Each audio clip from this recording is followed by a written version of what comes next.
Orders of the day. The Government House Leader. Mr. Speaker, Government Order G118.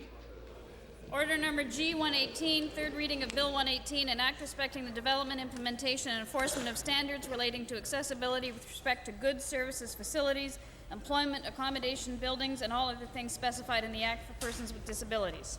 Mrs. Butriani. Butriani. Mr. Speaker, I move third reading of Bill 118, an act respecting the development, implementation and enforcement of standards relating to accessibility with respect to goods, services, facilities, employment, accommodation, buildings, and all other things specified in the Act for persons with disabilities. Here.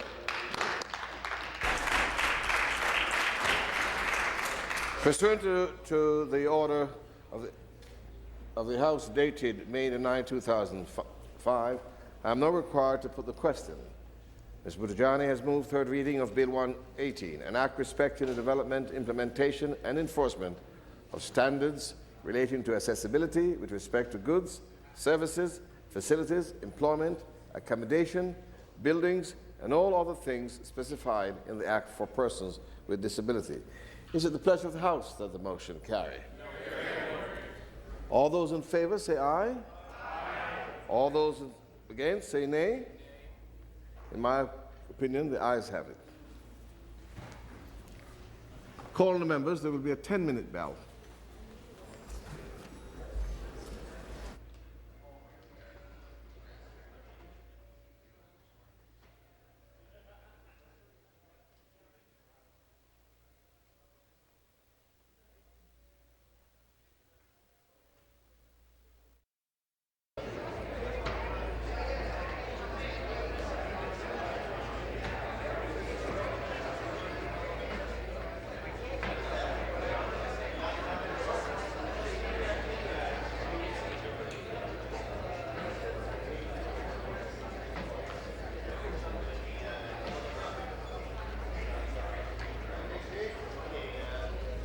All members, please take their seat, please.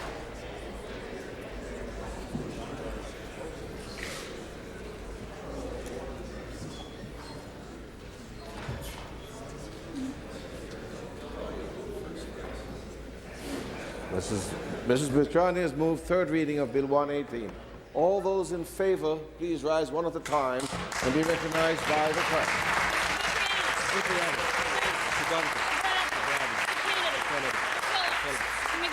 Mr. Smitherman. Mr. Cordiano. Mr. Ruprecht. Mr. Brown. Mr. Patton. Mr. Crozier. Mr. McNeely. Mr. Lalonde. Mr. Hoy. Mr. Gravel. Mr. Cole. Mr. Quinter. Mr. Carr. Mr. Ramsey. Mr. Chambers. Mr. Bryan. Mr. Bartolucci. Mr. Levac. Mr. Coco. Mrs. Dombrowski. Mr. Peters. Mr. Bentley. Van Mayer. Mr. Watson. Mr. McMeekin. Mr. Arthurs. Mr. Broadnetti. Ms. Broughton. Ms. Cansfield. Mr. Morrow. Ms. Matthews. Ms. Marcel. Mr. Leal. Mr. Goulart. Ms. Jeffrey. Mr. Fonseca. Mr. Flynn. Mr. Duguid. Mr. Delaney. Mr. Crater. Mr. Malloy. Ms. Mitchell. Ms. Mossa. Mr. Orzetti. Mr. Ramal. Mr. Racco. Mr. Quadri. Mr. Rinaldi. Ms. Sandals. Ms. Smith. Ms. Van Bommel. Mr. Zimmer. Ms. Wynn. Mr. Wong. Mr. Wilkinson. Mr. Jackson. Mr. Clean. Mr. Flaherty. Mrs. Whitmer. Mr. Runciman. Mr. Baird. Mr. Wilson. Mr. Miller. Mr. Hudak.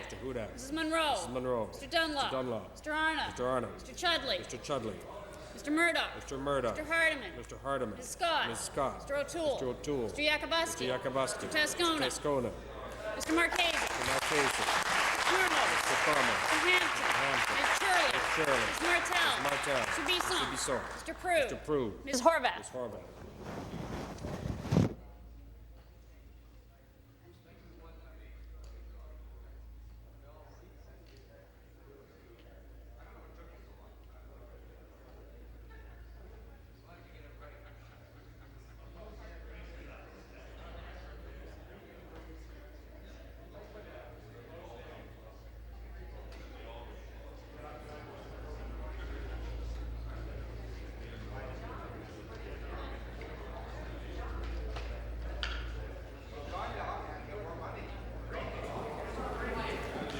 The ayes are 89, the nays are 0. The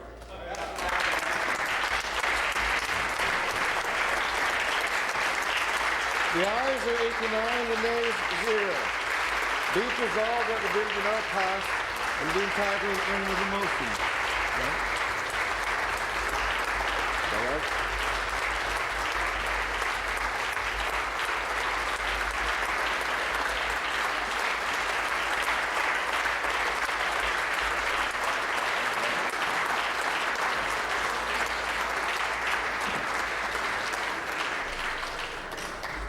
Orders of the day.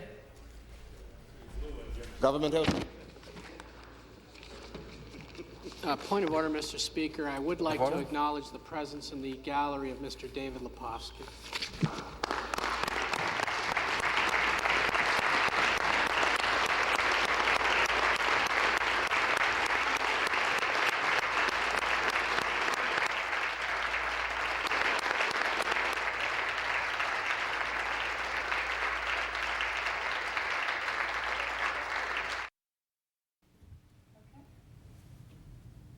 Good afternoon and welcome everyone. My name is Nicole Curling. I am Communication Advisor to Dr. Marie Butriani, Minister of Citizenship and Immigration. In this conference, we're going to begin with remarks by Minister Butriani, followed by David Lepofsky, who is the Chair of the Ontarians with Disabilities Act Committee, and then Doug Darabi, who is the Director of Government Relations for the Retail Council of Canada. After that, we'll open it up for a few questions, and we'll begin with the Minister's comments. Minister? Good afternoon. Today is a very important day for the people with disabilities who have worked relentlessly for a decade to make this legislation a reality. This bill is their bill. It is strong legislation that will allow every Ontarian to live, work, and play without facing barriers, to have a better life for themselves and for their kids. I'm proud of the role our government has played in crafting this legislation. We want to make a difference to the lives of people with disabilities. With this legislation, we are making a difference. This legislation is about empowerment and inclusion. It is about allowing all Ontarians to reach for their dreams. And thanks to the collaboration among all our partners, it will be a success. They worked together to develop the legislation and will keep on working together to implement it. I was very pleased with the willingness and active participation of business leaders. They wanted to figure out the best ways to build a more inclusive society. Business people in Ontario understand that they are helping to build a province where people want to live and invest, a province that will be the leader in Canada on accessibility. I also appreciated the help and advice of leaders from municipalities, hospitals, schools, colleges, universities, and transportation organizations. These broader public sector organizations have already been involved in accessibility planning. Some of them have made great strides in making their services and facilities accessible. This bill has a long-term vision. It has an action plan. It has clear rules. It has a precise process for developing standards that are both mandatory and fair. It has strong measures for enforcement, and it will benefit our province enormously. It will mean more participation in the workforce by people with disabilities, a higher quality of life for more than 1 million citizens, and the whole act will come into effect upon royal assent. This legislation is fundamental to reaching the full economic, social, cultural, and human potential of our province. It is fundamental to embracing and celebrating our common humanity. About 30 years ago, hard to believe, I was a first-year engineering student at the University of Waterloo. I switched to psychology a year later. Some co-op placements were not available to me and my colleagues, other female engineering students, because the industries didn't think it was worth it to have washrooms for females. They said it's just not worth the expense for having washrooms for the number of females that go through our industries. Can you imagine that happening today? I want this in the future, for people to think back before 2005 and say, what were they thinking before 2005? Can you imagine people complaining about the price of a ramp Can you imagine people complaining about having to have their menus in Braille? Can you imagine complaining about people with Tourette's syndrome eating loudly in a restaurant? What were they thinking before 2005? Attitude change is important. We will need the continued help of our partners, of business, of people with disabilities, of government, of other stakeholders to make this work. So far, it's been near flawless, the cooperation, the work, and we have an excellent bill to move forward. I want to thank them all for working with us and for their continued work with us. Thank you. Thank you. Now, David? Without doubt, today is the single most historic day in the campaign for equality for Ontarians with disabilities. Since way back in 1981, when we first amended the Canadian Charter of Rights and the Ontario Human Rights Code to first prohibit discrimination because of disability.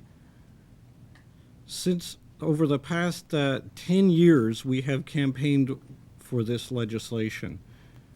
We've seen 3 governments, 3 provincial elections, we've seen 4 premiers, 7 citizenship ministers, we've participated in dozens and dozens of public forums, public consultations, public hearings, press conferences, and other public events. We've given hundreds of interviews, and we've sent thousands and thousands of emails and faxes. All that to bring us to this day. I want, on behalf of Ontarians with disabilities, to first thank Premier McGuinty and the government for the leadership and the commitment that led to the introduction and delivery of the bill that the Premier promised us in the 2003 election. I want to thank Dr. Butriani for effectively, skillfully, and cooperatively bringing together us from the disability community, people from the business community, people from the broader public sector, at the same table for the first time to develop a consensus that is reflected in a very, very good new piece of legislation.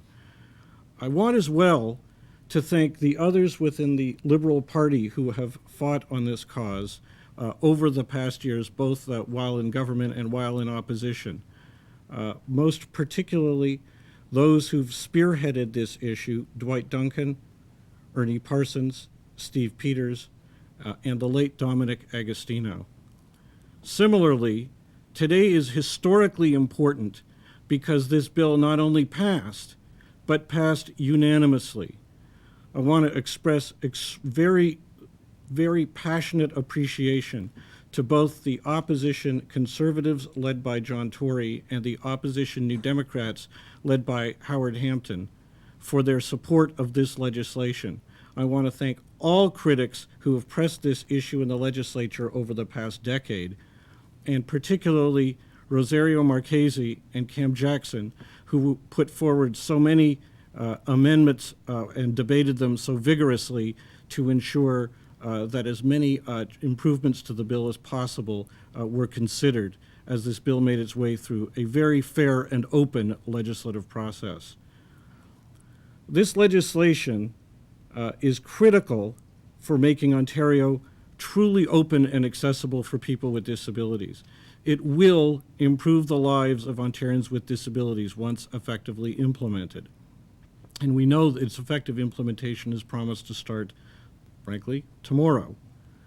I also want to emphasize that this would never have happened had it not been for the tireless efforts of men and women and children across Ontario, people with disabilities, people with friends and families with disabilities, people who think and probably know they're going to get a disability, who've been fighting for this cause across Ontario, city by city, campaign by campaign, leaflet by leaflet, email by email for a decade. This is a unique piece of legislation because it stems from the work not of a few, but of so very many. So I want to express our incredible excitement at this important historic event, our deep gratitude to the government, and to all those who have worked with the government to support its passage. Thank you. It's a pleasure to be here as we celebrate the passage of Bill 118. This is indeed an historic occasion, one that sees government, people with disabilities, and businesses all coming together to achieve a common objective, to ensure that people of all abilities have equal access. Today, on behalf of Retail Council of Canada and its members operating in Ontario, I would like to once again congratulate Minister Butriani for putting together legislation that provides for flexibility, opens the lines of communication between the retail community and the disability community, and offers opportunities for both. As retailers, we are very appreciative of the flexibility that is provided for in Bill 118. The flexibility to develop standards that takes into account the differing circumstances of large retailers and small retailers is extremely important, as well as the flexibility to determine an appropriate time frame for the implementation of measures, policies, and practices. We are also supportive of the 20-year time period, which is vital to ensuring that retailers will be able to efficiently and effectively implement all of the required changes. We are also appreciative of the standards development committees, which will provide an important forum for the dialogue that must take place between the business community and the disability community in order to develop meaningful standards. Since last fall, RCC has been working with its members to look at how we can enhance accessibility in retail stores. Discussions so far have provided a strong framework for moving forward, and we have met with representatives from the disability community to help identify where the gaps are and what are the priorities. We are further appreciative of the opportunities that enhancing accessibility will provide. Retailers will be able to share in the considerable spending power of the disability community. And more importantly, retailers will be looking to fill job vacancies with qualified people with disabilities. It has been said that representatives of the disability community were determined that any legislation be as fair as possible to business. They were also looking for the opportunity to sit down with various business sectors to negotiate standards that are both world-leading and fair to everybody. We are here today to echo that spirit of cooperation and consultation. RCC and the retail sector look forward to working with the disability community to learn, to understand, and to make the changes required to enhance accessibility. In closing, the Minister has indicated that this legislation is about fairness, opportunity, and inclusion. It is also about building a better Ontario and reaching the full economic, social, cultural, and human potential of our province. We couldn't agree more. For retailers, they take great pride in the communities in which they live. By helping to enhance accessibility, retailers will be building upon their efforts to deliver to Ontarians a quality of life that is second to none. Indeed, for retailers, it is not just about being a good corporate citizen, it's about doing the right thing. Congratulations again, Minister, and we look forward to working together with the disability community to enhance accessibility in Ontario.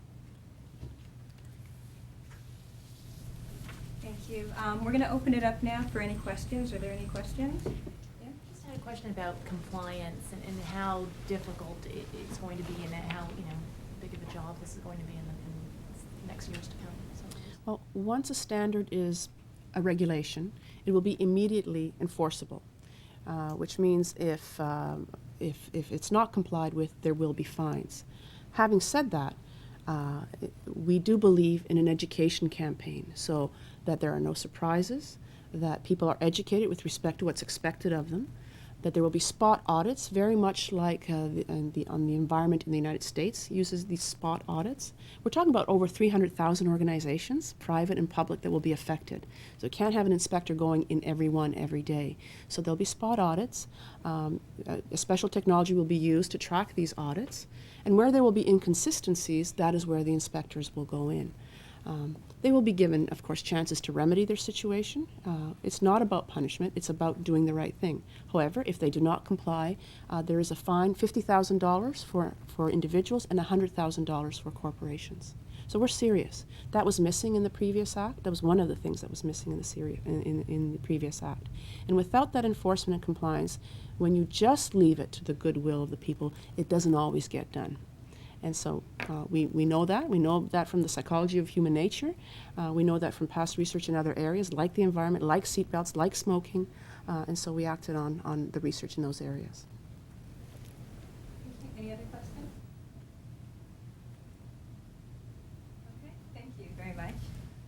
Thank you. David, do you want to read your Chinese cookie, or do you want me to read it? Chinese fortune cookie? I went for lunch today, went for Chinese food. I took out the fortune, which you can't fit Braille into a cookie, just doesn't work. It will someday. Every truly great accomplishment is at first impossible. So, congratulations, Mr. LaPoste. I'm going to frame it.